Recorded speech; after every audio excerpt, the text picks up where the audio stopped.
I'm obsessed with the Luigi Mangione case.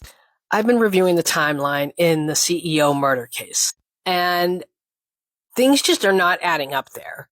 And it usually takes a lot for me to say that. So we know that the crime took place at 54th Street between, I think, 6th and 7th. So the suspect got on a bike at 6:45 a.m., left the crime scene, and rode a bike up to 85th Street. He then rode the bike all the way up to 85th Street and then ditched the bike.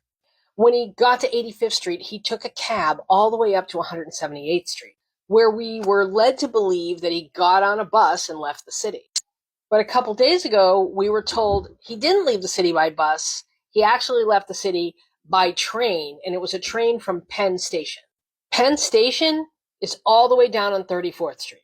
Here's what I don't get.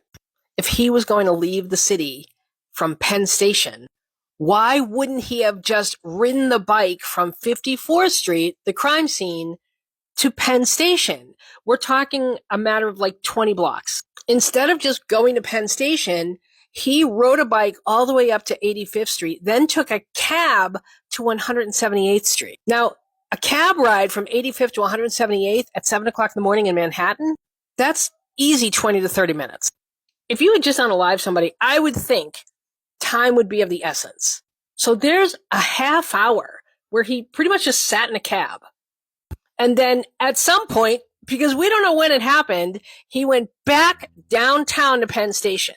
If he did that from 178th Street, that's another 30 to 40 minute cab ride. So we're talking about an hour. And that's if he went from 178th directly to Penn Station. Remember, 7, 8 o'clock in the morning, this is rush hour in Manhattan. People are coming in and out of that bus station, in and out of that train station. So what was he doing? Was he just hanging around the bus station? And why didn't he want to get right out of the city? What was he doing from the time he got up to the bus station to the time he got to Penn Station? And how much time passed?